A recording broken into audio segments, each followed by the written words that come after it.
we do hear it a lot talked about, that there's going to be a big stick coming at us. And I think, more from my view, the pendulum is swinging. Farmers are getting on board with it. You talked in the presentation just now about the technologies and the efficiencies that we are coming at us. How can we be assured as a farming sector that we are going to be given time to have those technologies? And I think everyone knows that no one can just wave a magic wand.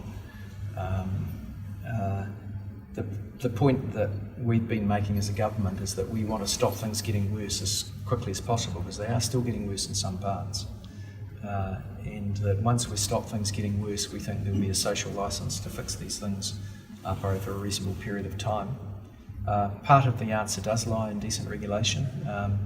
I was in a catchment recently, actually in Southland, where the regional council said that 95% of the farmers are already compliant with the resource consent conditions and the terms of the plan, and yet the estuaries are still filling up with silt. So it's pretty clear that there's a bit more needed in terms of rules around that. Now, rules alone don't fix it. We actually need to then apply the better farming practice that improves the outcome. So it's a combination of better helping farmers help themselves to improve outcomes, backed by decent regulation. Farmers have got a lot coming at them from a lot of different angles at the moment, and it's only going to get worse. And my fear is that it's going to become quite overwhelming for a lot of them. What are the key messages that from your talk today, that you'd like them to take home? Are the things that are going to be able to, key messages that are going to give the best impact to achieve what we need to achieve?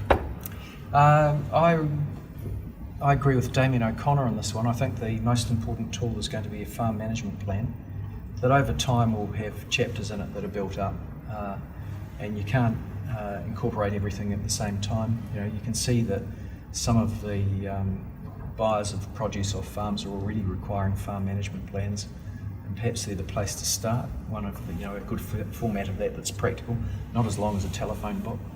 Eventually you think it will have a chapter on animal welfare and a chapter on water quality, and maybe one about how you protect or make wetlands if you want to do that, and I don't know, over time, on a different time frame, perhaps health and safety. But I think we've got to make it practical. The two areas that I think we need to start on, or actually that if I had to pick one, because you asked me one, the one area to start on is what do we need to do to get best practice going so as to improve water quality.